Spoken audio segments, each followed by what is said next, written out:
নমস্কার বন্ধুরা, আরও একটি নতুন রেসিপিতে সবাইকে স্বাগত। আজকে আমি বানাবো ছোলে বাটুরে। তো ছোলে বাটুরে কিন্তু অনেক সময় ফুলতে চায় না, ফেটে যায়। তো আজকে এই রেসিপিটা কিন্তু ফলো করলে তো বন্ধুরা আপনাদের বাটুরে একটাও কিন্তু ফাটবে না আর একদম ফুলকো ফুলকো হবে। তো আমরা কিন্তু সাধারণত দোকান থেকে কিনে খেয়ে থাকি। তো আজকে কিন্তু এই রেসিপিটা দেখার পর বাড়িতেই বানিয়ে ফেলতে পারবেন, আর কিন্তু দোকান থেকে কিনে খেতে হবে না। খুবই সুন্দর হয় আর খুবই সুস্বাদু হয়। তো ছোটো থেকে বড় সবারই কিন্তু খুব পছন্দ হবে। খুবই সুন্দর একটি রেসিপি। তো চলুন বন্ধুরা রেসিপিটা শুরু করি। তো এখানে আমি 300 গ্রাম কাবুলি ছোলা সারা রাত ভিজিয়ে রেখেছিলাম। সকালে কিন্তু এগুলোকে ভালো করে ধুয়ে আরও একবার জল দিয়ে রেখেছি। এখন এগুলো কিন্তু সুন্দরভাবে কিন্তু ভিজে গেছে। এখন জলটা ফেলে দেব। আর এখানে আমি একটা প্রেসার কুকার নিয়েছি, সেই প্রেসার কুকারে আমি এই ছোলাগুলি দিয়ে দেব। তো সবগুলো ছোলা দিয়ে দিলাম। এখন দিয়ে দেব সামান্য একটু লবণ, আর দিয়ে দিলাম হাফ চামচ হলুদ গুঁড়ো, আর দিয়ে দিলাম 1 গ্লাস জল। এখন একটু ভালো করে চামচ দিয়ে একটু মিশিয়ে দেব। এখন চুলায় বসিয়ে দেব। তো ঢাকনাটা লাগিয়ে দিলাম আর চুলাতে বসিয়ে দিলাম। তো এখন আমি 4টা সিটি দিয়ে নেব। তো 4 থেকে 5টা সিটি দিলেই কিন্তু হয়ে যাবে। তো এখন ওটাকে সাইডে রেখে দেব একটু ঠান্ডা হওয়ার জন্য। আর এখানে আমি একটা ডো বানিয়ে নেব।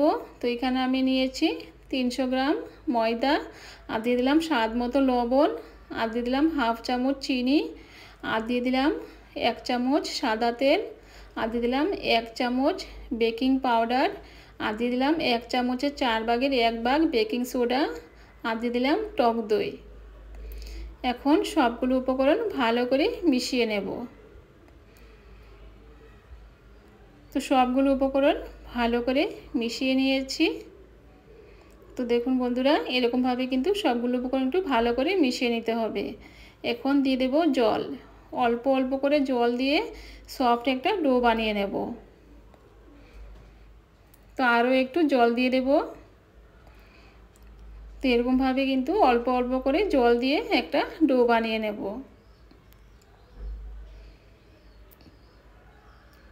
তো দেখুন আমি একটা কিন্তু ডো বানিয়ে নিয়েছি। তো এরকম একটা সফট একটা ডো হবে। এখন হাতে একটু তেল লাগিয়ে নেব। তেল লাগিয়ে উপরে একটু লাগিয়ে দেব, এরকমভাবে লাগিয়ে ওটাকে ঢাকা দিয়ে আমি 15 মিনিটের জন্য রেখে দেব। 15 থেকে 20 মিনিট রাখলেই কিন্তু হবে। এখন আমি যে ছোলাটা দেখে নেব।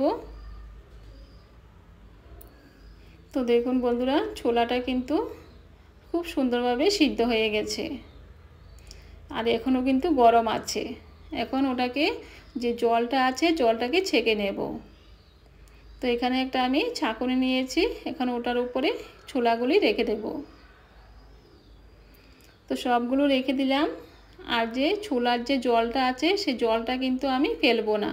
সেই জলটা কিন্তু আমি যখন ছোলাটা বানাবো তখন কিন্তু আমি এই জলটা কিন্তু আমার কাজে লাগবে। এখন ওটাকে সাইডে রেখে দেব। আর আমি চুলায় এখন বসিয়ে দিয়েছি একটা পাত্র, আর দিয়ে দেব 1 গ্লাস জল, আর দিয়ে দেব চা পাতা। এখানে দিয়ে দেব 2 চামচ চা পাতা দিলাম, দিয়ে ওটাকে ভালো করে ফুটিয়ে নেব। তো চা পাতাটা কিন্তু আমি ভালো করে ফুটিয়ে নিয়েছি। তো এরকমভাবে কিন্তু একটু ভালো করে ওটাকে ফুটিয়ে নিতে হবে। এখন ওটা হয়ে গেছে, এখন ছেঁকে নেব। তো এখানে আমি একটা বাটি নিয়েছি আর নিয়েছি একটা ছাঁকুনি। এখন ওটাকে ভালো করে ছেঁকে নেব। তো এই চায়ের লিকারটা এখন আমি সাইডে রেখে দেব, ওটাও কিন্তু আমার কাজে লাগবে। তো এরকমভাবে কিন্তু বন্ধুরা ছোলে বাটুরে বানালে খেতে কিন্তু অসাধারণ লাগে। আর এখানে নিয়েছি আমি পেঁয়াজ, আদা, রসুন, টমেটো, আর নিয়েছি পাকা কাঁচা লঙ্কা। এগুলোকে একটু আমি পেস্ট করে নেব। তো এখানে একটা জার নিয়েছি, সে জারে দিয়ে দেব। তো এগুলোকে আমি কিন্তু স্মুথ একটা পেস্ট করব না, একটু দরদরা রাখবো। তো দেখুন বন্ধুরা, আমি কিন্তু এগুলোকে পেস্ট করে নিয়ে এসেছি। আমি কিন্তু খুব একটা স্মুথ পেস্ট করিনি, একটু দরদরাই রেখেছি। এরকমভাবে রাখলে কিন্তু রেসিপিটা খেতে খুবই ভালো লাগে। এখন একটা বাটিতে নিয়ে নেব। তো একটা বাটিতে নিয়ে নিলাম, এখন ওটাকে সাইডে রেখে দেব। এখন চুলায় বসিয়ে দিয়েছি একটা কড়াই, আর দিয়ে দিলাম সর্ষে তেল। এখন দিয়ে দেব, এখানে আছে 2টো এলাচ, 3টে লবঙ্গ, আর আছে 1 টুকরো দারচিনি। এখন এগুলোকে দিয়ে দেব। আর দিয়ে দিলাম 1/2 চামচ জিরে। এখন একটু ভালো করে নাড়াচাড়া করে নেব। এখন যে আদা, রসুন, টমেটো, কাঁচা লঙ্কা, পেঁয়াজ এগুলো পেস্ট করে রেখেছিলাম সেগুলো দিয়ে দেব। দিয়ে একটু ভালো করে নাড়াচাড়া করে মিশিয়ে নেব। তো ওটাকে একটু হালকা করে ভেজে নেব। এখন দিয়ে দিলাম স্বাদ মতো লবণ, দিয়ে আরও একবার ভালো করে মিশিয়ে নেব। তো এরকমভাবে কিন্তু ওটাকে একটু ভালো করে একটু কষিয়ে নেব। তো ভালো করে একটু কষিয়ে নিয়েছি। তো আরও একবার ভালো করে একটু এরকমভাবে মিশিয়ে নিয়েছি। এখন দিয়ে দেব হলুদ গুঁড়ো, আর দিয়ে দিলাম লঙ্কার গুঁড়ো, আর দিয়ে দিলাম কাশ্মীরি না, ওটা হচ্ছে কিচেন কিং মশলা 1 চামচ দিয়ে দিলাম। আর লঙ্কার গুঁড়োটা কিন্তু আমি কাশ্মীরি রেড চিলি পাউডার দিয়েছি। এখন সামান্য একটু জল দিয়ে দেব, দিয়ে একটু ভালো করে মিশিয়ে নেব। এখন ঢাকা দিয়ে দেব 2 মিনিটের জন্য। তো দেখুন বন্ধুরা, তেলটা কিন্তু উপরে চলে এসছে। তো মশলাটা কিন্তু খুব সুন্দরভাবে কিন্তু কষা হয়ে গেছে। তো মশলাটাকে কিন্তু যত সুন্দর কষাবেন ততই কিন্তু রেসিপিটা সুস্বাদু হবে। আর এখানে যে ছোলাগুলো সিদ্ধ করে রেখেছিলাম সেগুলো দিয়ে দেব। দিয়ে এখন ভালো করে মিশিয়ে নেব। তো এরকমভাবে মশলার সাথে কিন্তু ছোলাগুলোকে একটু ভালো করে মিশিয়ে নিতে হবে। তো ভালো করে মিশিয়ে নিয়েছি। এখন যে ছোলার যে সিদ্ধ করে রেখেছিলাম যে জলটা, সেই জলটা দিয়ে দেব। এখন ভালো করে একবার মিশিয়ে নেব। তো ভালো করে একটু মিশিয়ে ওটাকে ভালো করে ফুটিয়ে নেব। তো দেখুন বন্ধুরা, তো গ্রেভিটা কিন্তু অনেকটাই ফুটে উঠেছে। তো এরকমভাবে ওটাকে ভালো করে ফুটিয়ে নিতে হবে। এখন যে চায়ের লিকারটা বানিয়ে রেখেছিলাম সেই চায়ের লিকারটা দিয়ে দেব। তো সবটুকুই আমি দিয়ে দেব, দিয়ে ভালো করে মিশিয়ে নেব। লবণ কিন্তু আর দেওয়ার দরকার নেই, কারণ যে ছোলাটা সিদ্ধ করেছিলাম ওটার মধ্যে কিন্তু লবণ ছিল। আর আমি কিন্তু যখন মশলাটা কষাচ্ছিলাম তখনও কিন্তু আমি লবণ দিয়েছি, আর লবণ দেওয়ার দরকার নেই। আমি একটু চেক করে নিয়েছি, লবণটা ঠিকই আছে। আর দিয়ে দিলাম 1 চামচ গুড়। গুড়টাকে একটু গ্রেট করে দিয়েছি। গুড়টা দিলে কিন্তু ওটা ব্যালেন্সটা ঠিক থাকে, খুবই সুস্বাদু হয়। তো আপনারা যদি গুড় না থাকে একটু 1/2 চামচ চিনি দিয়ে দিবেন, তাহলে কিন্তু খেতে খুবই ভালো লাগবে। এখন ওটাকে আরেকটু ভালো করে ফুটিয়ে নিয়েছি। এখন দিয়ে দেব কাসুরি মেথি। তো এই কাসুরি মেথিটাকে কিন্তু আমি হাত দিয়ে এরকমভাবে একটু মেশ করে দিয়ে দেব। তো এই কাসুরি মেথিটা কিন্তু আমার ঘরে বানানো বন্ধুরা। তো এই রেসিপিটা কিন্তু আমার চ্যানেলে দেওয়া আছে, তো আপনারা কিন্তু ইচ্ছা করলে দেখে নিতে পারেন। তো এখন একটু ভালো করে মিশিয়ে নেব।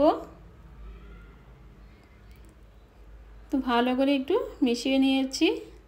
এখন দিয়ে দেব ধনেপাতা কুচি। এখন আরও একবার ভালো করে মিশিয়ে নেব।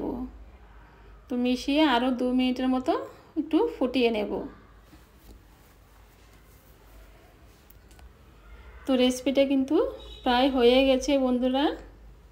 তো দেখুন কত সুন্দর একটি কালার এসে গেছে। তো এখন আমি কিন্তু গ্যাসটা বন্ধ করে দিয়েছি। তো ওটা কিন্তু হয়ে গেছে, এখন নামিয়ে নেব।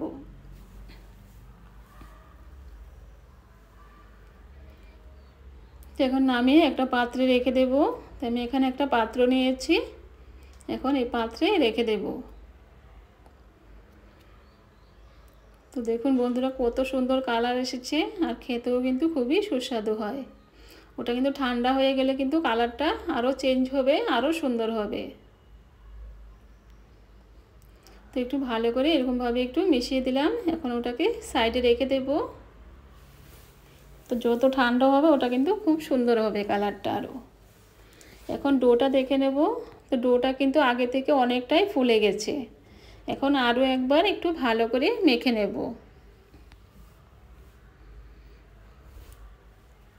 তো আরও একবার ভালো করে মেখে নিয়েছি। তো এরকমভাবে কিন্তু একটু ভালো করে মেখে নিলে ওটা খুব সুন্দর হবে আর খেতেও খুব ভালো লাগবে।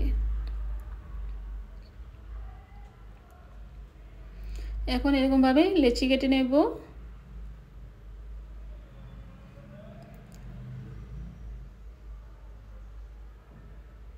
তো এরকমভাবে হাতে নিয়ে একটু গোল করে নেব। তো দেখুন এরকমভাবে গোল করে নিয়েছি। এখন বেলে নেব।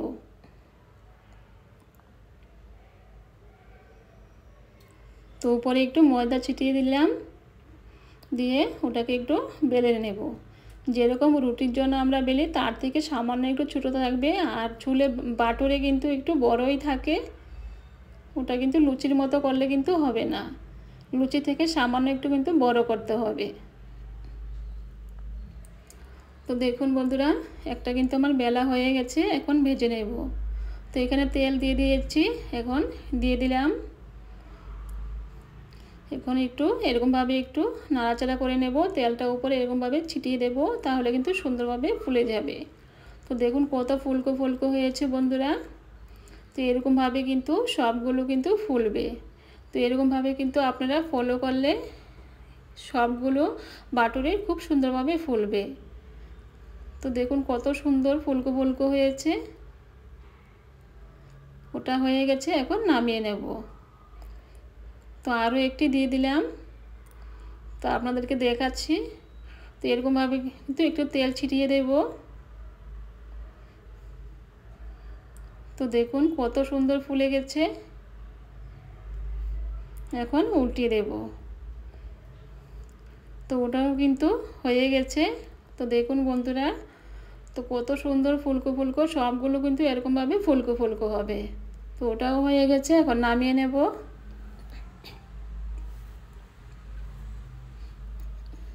তো আরও একটি দেখিয়ে দিচ্ছি। তো দেখুন বন্ধুরা, এরকমভাবে কিন্তু সবগুলো কিন্তু ফুলে উঠছে, তাই আমি দেখালাম। তো দেখুন এরকমভাবে কিন্তু সবগুলো ফুলবে। তো ওটাও হয়ে গেছে, এখন নামিয়ে নেব। তো তেলটাকে কিন্তু এরকমভাবে একটু ভালো করে ঝেড়ে নিতে হবে। এরকমভাবে রেখে দিলেই কিন্তু তেলটা সুন্দরভাবে ঝরে যাবে। তো এখন আমি এখানে একটা প্লেটে রেখে দিচ্ছি। তো দেখুন বন্ধুরা, দেখতে কত সুন্দর লাগছে আর খেতেও কিন্তু খুবই সুস্বাদু হয় এই রেসিপিটা। তো দেখুন চুলার কালারটাও কত সুন্দর হয়েছে, ঠান্ডা হয়ে গেছে, কালারটা কিন্তু খুবই সুন্দর এসেছে। তো এখন চুলা তরকারিটাও কিন্তু আমি এখানে রেখে দিচ্ছি। আর দিয়ে দিলাম পেঁয়াজ, আর দিয়ে দিলাম টমেটো, আর দিয়ে দিলাম একটা কাঁচা লঙ্কা। কাঁচা লঙ্কাটা একটু পাকাও আছে আবার কাঁচাও আছে। তো দেখুন বন্ধুরা, হাতে নিয়ে দেখাচ্ছি কত সুন্দর হয়েছে। তো দেখুন ওটা কিন্তু আপনি যতক্ষণ খুশি রাখতে পারবেন এরকমই কিন্তু ফুলকো থাকবে। ওটা কিন্তু একদম এরকম কিন্তু চাপ দিলে কিন্তু আবার ওটা ফুলে যাবে। তো দেখুন কত সুন্দর হয়েছে। তো এরকমভাবে কিন্তু ঘরে বানিয়ে খেলে আর বাজার থেকে কিনে খেতেই মন চাইবে না। তো দেখুন কত সুন্দর হয়েছে, আর ভিতরটা দেখাচ্ছি কীরকম হয়েছে। তো দেখুন বন্ধুরা, কত সুন্দর জালিদার হয়েছে ভিতরটা। খুবই সুন্দর একটি রেসিপি। তো এরকমভাবে নিয়ে ছোলার তরকারি দিয়ে একটু খেয়ে দেখাচ্ছি। তো খুবই সুন্দর রেসিপি বন্ধুরা। তো আজকে বন্ধুরা আমার এই ছোলে বাটুরের রেসিপিটা যদি ভালো লেগে থাকে আমার চ্যানেলটাকে সাবস্ক্রাইব করে আমার পাশে থাকবেন, আর লাইক করতে কিন্তু বন্ধুরা একদম ভুলবেন না। তো আজকে এই পর্যন্তই, আবার দেখা হবে অন্য